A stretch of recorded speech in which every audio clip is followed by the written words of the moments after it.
How do you know who to listen to? When there's a lot of people saying a lot of different things, how do you know who to listen to? Right? It's a difficult thing, and it gets more difficult the older you get because you have more people telling you things to do or telling you what's true. How do you guys determine at this point?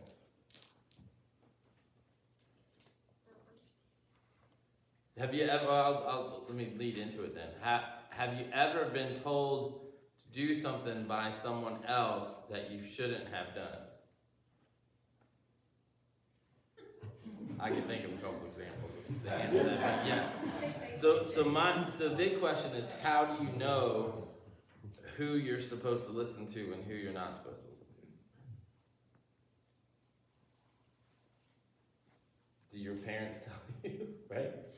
Right, like, so one of the things is that your parents are your first kind of teachers, right? And your parents tell you certain things to do, and you have trust of them. And if you have other teachers at school, and you all are in school, but in American Heritage Girls or in the choir that you used to do, you knew you were supposed to listen to that person, right?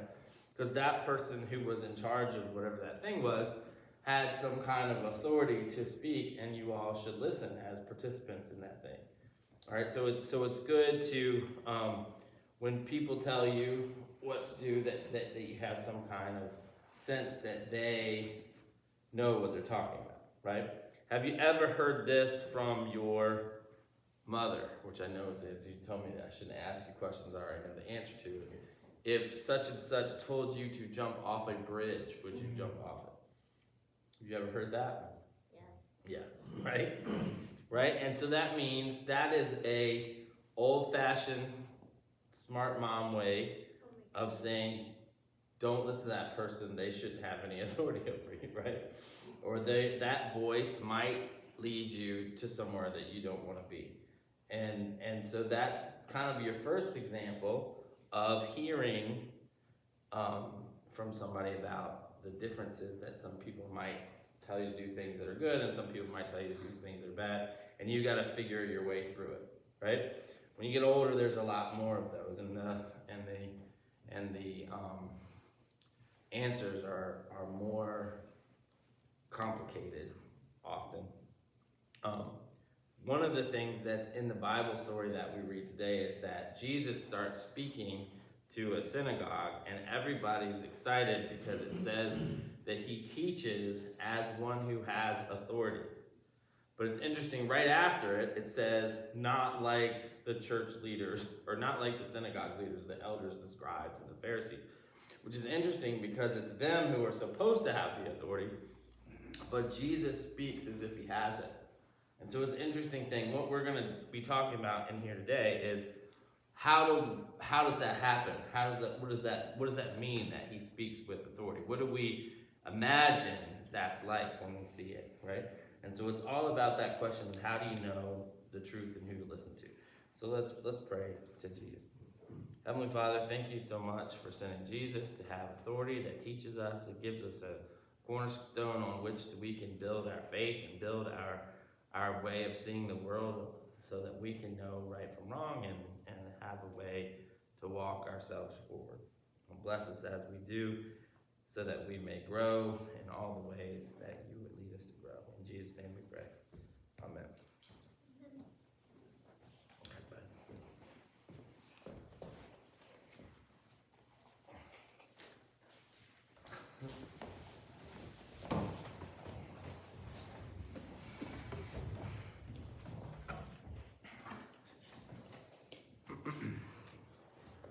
Let's pray. Heavenly Father, send your voice through the fog, through the loud din of many voices so that we could hear what it is that you would have us hear this morning. Give us a sense of how it is that we can discern the truth amidst all of the claims of truth, to find the actual truth, the real truth, the truth that is only truth, and that comes from you. In your name, Jesus Christ, do we pray. Amen.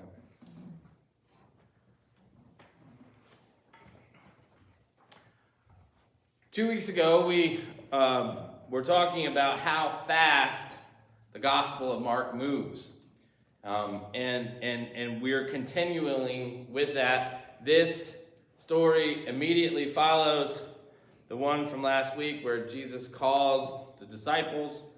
Now he gets to work. This is still all in the first chapter. We're still only at like verse 21. Jesus and the new disciples head to Capernaum and they're teaching in the synagogue. This is 21 through 28. They went to Capernaum, and when the Sabbath came, Jesus went into the synagogue and began to teach. The people were amazed at his teaching because he taught them as one who had authority, not as the teachers of the law. Just then a man in their synagogue who was possessed by an impure spirit cried out, "What do you want with us, Jesus of Nazareth? Have you come to destroy us? I know who you are, the Holy One of God." "Be quiet," said Jesus sternly. "Come out of him." The impure spirit shook the man violently and came out of him with a shriek. The people were also amazed. They asked each other, "What is this? A new teaching and with authority. He even gives orders to the impure spirits and they obey him." News about him spread quickly over the whole region of Galilee. This is the word of the Lord. Thanks be to God. The question that I had in reading this text is, what part of it is the most shocking in this little encounter that Jesus has in the synagogue in Capernaum? And by shocking, I don't mean that it's necessarily bad. I would say in both cases it's good. But the question is, what of this passage is the most strange to us, the most strange to our worldview? Jesus is teaching in the synagogue, which makes sense to us, right? Jesus is going to teach in the synagogue often. Jesus is teaching with authority. That makes sense to us. He's the Son of God. No, to us what is strange in this story, I think, is the unclean spirit stuff. We don't often think of demons inside of people calling out to teachers in voices unless we're watching some kind of horror movie. Of course not, at least not literal demons. Our scientific minds are pre-programmed to work to explain away the impure spirits. We'd rather call this man crazy than demon-possessed. We'd rather give him some pills or lock him away from other folks. We'd rather label him mentally ill or unstable. Then, him calling out to Jesus and claiming him to be the Christ would be easy to explain away. You know Ray. He's a little, well, bless his heart, he's not right in the head. But the text tells us that it is an unclean spirit with the man that speaks to Jesus according to the text through the man. Right? The spirit is speaking through the man's voice. Not necessarily is it the man himself. And the word that is used to describe the spirit is translated for us unclean. An unclean spirit. The word in Greek is the word akatharto. And as is always, I love and only find Greek fascinating when it appeals to English, right? Sometimes that phrase, "it is all Greek to me," is very true. Other times it's like, wow, Greek sounds a whole lot like English. Because here we are, the same root that we have in this word is a root that we use all the time. Charlene's already used it. She said catharidization. There's a sense that catharsis is another root that uses this same root. We hear that in akatharto. It means always in Greek means without, like atheist, right? Without God. Akatharto means without catharsis or without cleanness, without whatever. It says that catharsis means in English the process of releasing and thereby providing relief from strong or repressed emotions. So he's bottled up. This man is bottled up with no release, not at rest. He's stressed, etc. And it is this spirit of stressedness that calls out to him.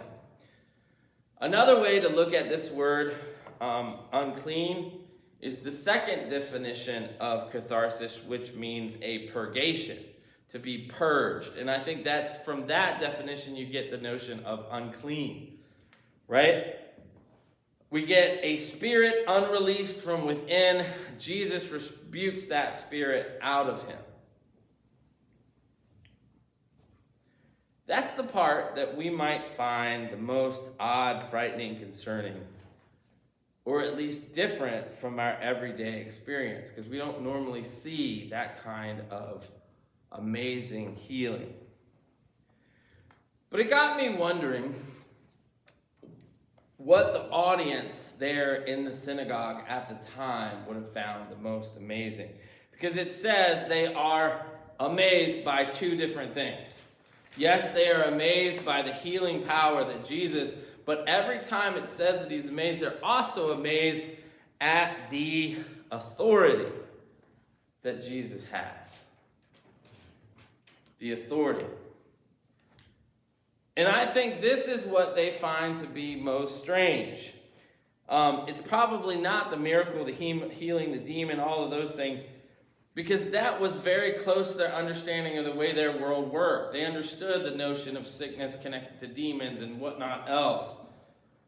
And Jesus is going to do this. He's going to work these miracles. He's going to heal the sick. He's going to cure the lame. He's going to tell the demons to be quiet and come out, and they're going to obey. What I think that they're going to have trouble with, or not trouble, but what they're going to find strange and what's going to be amazing to them is this authority question. The text itself says that people were amazed. Jesus speaks with authority, but not like the teachers of the law.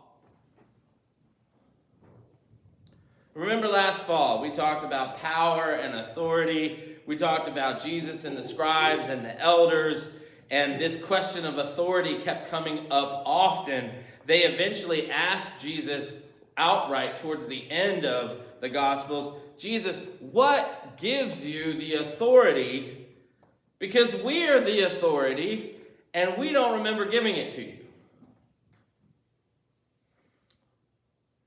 But this is what amazes people this early on. He is speaking with authority, and they're saying, but not like the elders, not like the ones who are supposed to have authority, but the one who actually does have authority. What then does Mark mean when he uses this word authority? What is it about Jesus that the people notice so rightly and are so amazed by?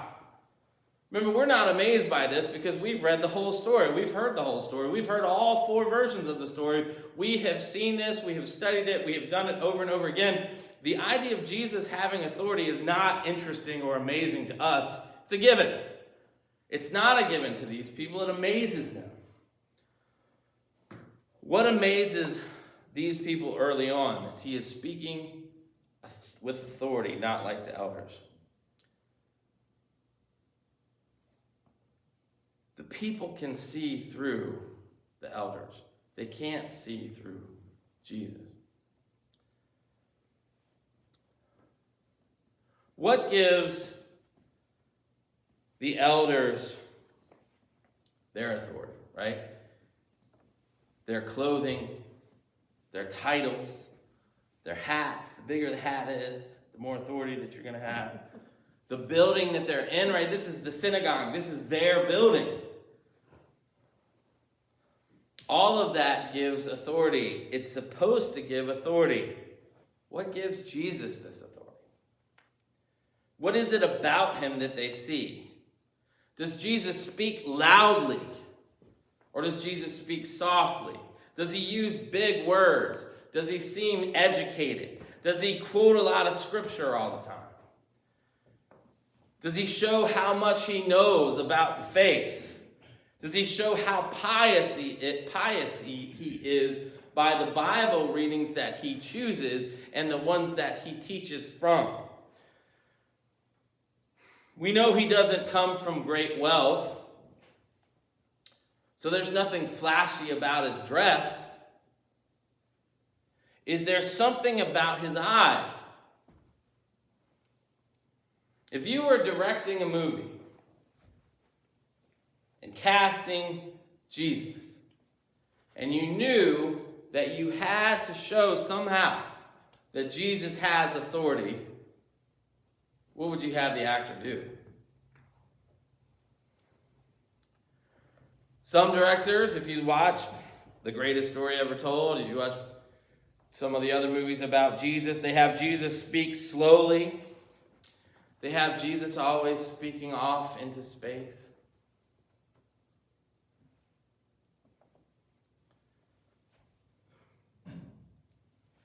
Sometimes they make him taller.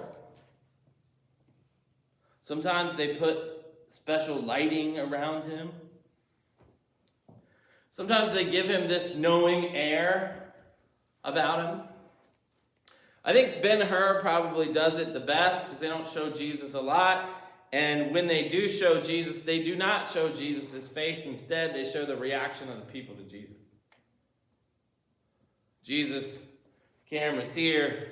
You see Jesus' leg, back of his leg, and you see Ben-Hur drinking from the water, amazed. It's cheating, right? It's cheating. It doesn't help us with our answer. So we never get to see what it is that strikes this effect. What does your imagination tell you? You ever thought about this question? What is it about? Would you have known Jesus if he walked by? How? What gives people authority in our day? We think of presidents maybe first off, maybe the office, maybe it's the setting, maybe it's the White House itself. Maybe it's the song that they play, Hail to the Chief. Maybe it's being able to speak well. Obama was good at that. President Obama was good at speaking well, speaking clearly. Maybe it was Bill Clinton. He could convince you of anything. Well, it depends on what is, right? You're like, Bush, President Bush getting off of the helicopter after 9/11. That was authority. He gave off an air that this is going to work. This is going to happen. I've got this. Trump was good at simplifying and repeating everything, commanding attention of the room, being the center of that attention. Biden, God help us. What about so-called experts on TV? Their makeup, their clear skin, their perfect smiles, their credentials from Northwestern or Ivy League. It's certainly not a real record of honesty that they're banking on.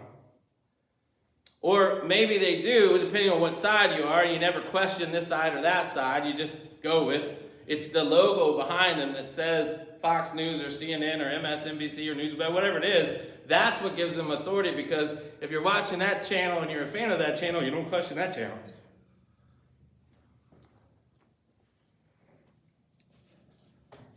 That's too much about the real world. The real world's hard to get at this idea. So maybe fiction can help us better. I think movies are good for us to imagine. Maybe they can give us some examples of what gives authority, of people speaking with authority. We think of soldiers. We think of men of stature and service stand there in their finely pressed uniform. They got medals all over the place. They stand up like Jack Nicholson in A Few Good Men. You can't handle the truth. You see, son, we live in a world with walls, and those walls need to be guarded by men with loaded guns. I would rather you just said thank you and been on your way. Otherwise, pick up a weapon stand a post. Either way, I don't really care what you feel entitled to.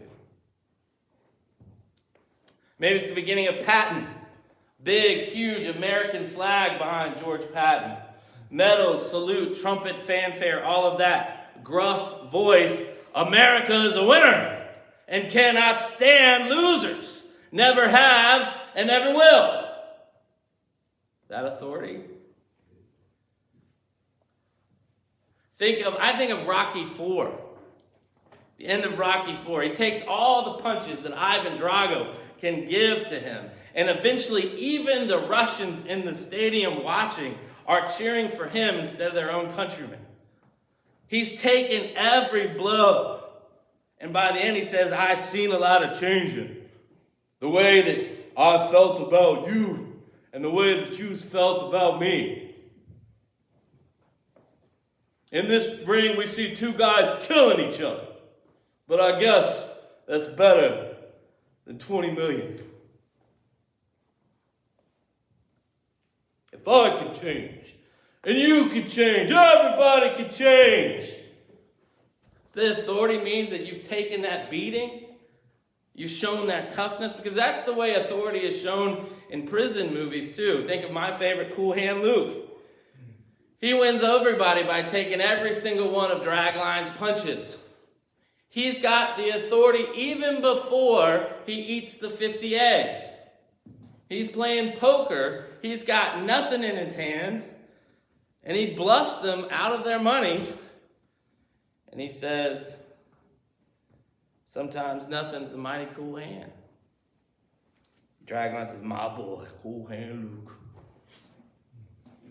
He's got authority from that moment on. Unflappable. What about unflappable yet reserved confidence? Think of Dirty Harry. He's got his magnum out. He's shot his 6 shots already. And he bluffs the guy, how many shots? Do you feel lucky? Well, do you, punk?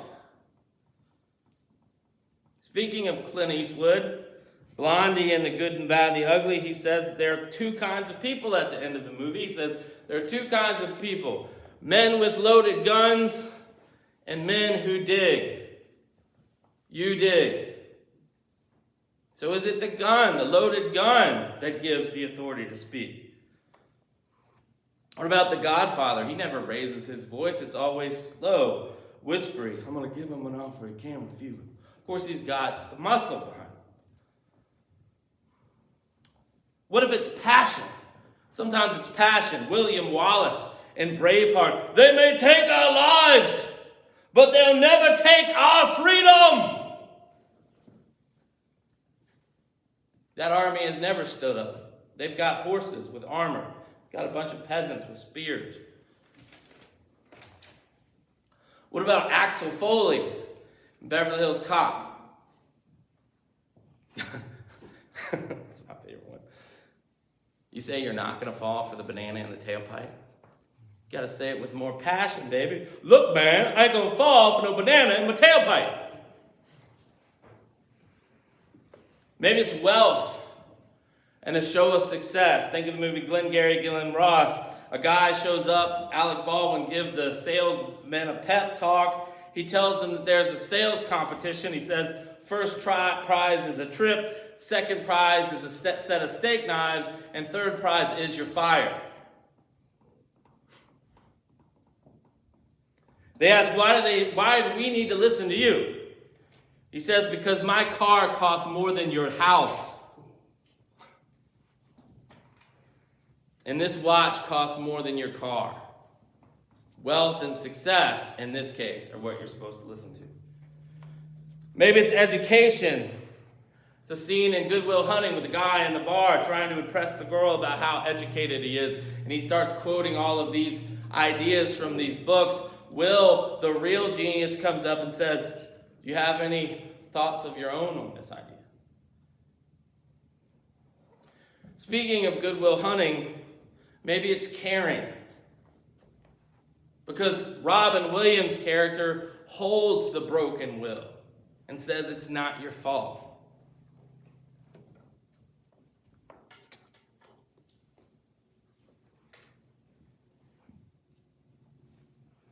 And he breaks down. The authority that comes from trust and caring. Sometimes it's just an interesting story to tell. Because there's a man that doesn't have any of these other qualities in the movie Forrest Gump. He's just sitting on a bench telling a story. And the old lady says, "But you tell it so well."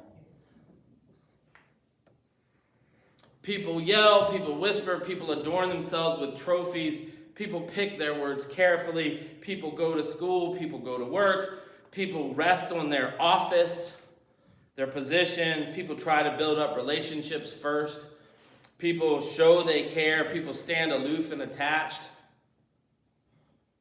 There's no real formula. That's why we call it it. He's got it. That it factor, that certain indescribable quality that the French call je ne sais quoi, which just means I don't know what.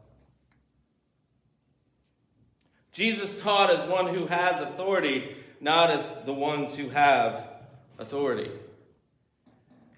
They've seen past them, the people always do. Don't you hope that, right? Don't you hope that the people can recognize phony versus real? Don't you think that that's the case? In a world of censorship today where everything needs to be taken off, that is based on the premise that people can't tell the difference between truth and falseness. It shows a complete lack of faith in people. People can recognize what is fake and what is true, what is false and phony, as opposed to what is real. We can. Faith that people can and will see the truth, that it must happen eventually. Such is the possibility of the prophecy that says, every knee shall bow. Not every knee shall bow because of force, but every knee shall bow because human freedom exists and people can recognize the truth from fiction. Jesus has the authority and the people realize it, but so too must the powers that be. They must realize it too at this early stage. So we have here already in chapter 1 of Mark the seeds of the crucifixion being planted. You can imagine that if the teachers of the law had Facebook, they would have deplatformed Jesus.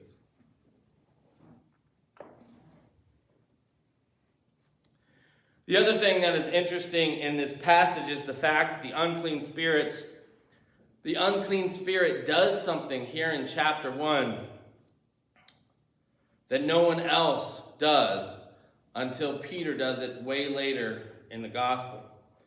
Because the man possessed exclaims, "We know who you are, the Holy One of God." Even the unclean spirits know. And this is where I want to bring out the epistle reading, because I want to pose a question about God's sovereignty as shown in this text. This is 1 Corinthians chapter 8. Now about food sacrificed to idols, we know that we all possess knowledge, but knowledge puffs up while love builds up. Those who think they know something do not yet know as they ought to know, but whoever loves God is known by God. So then about eating food sacrificed to idols, we know that an idol is nothing at all in the world, and that there is no God but one. For even if there are so-called gods, whether in heaven or on earth, as indeed there are many gods and many lords, yet for us there is but one God, the Father, from whom all things came and for whom we live. And there is but one Lord, Jesus Christ, through whom all things came and through whom we live. In other words, you don't have to fear the statues. You don't have to fear these spirits. They are very much, if they exist at all, they are very much in God's control.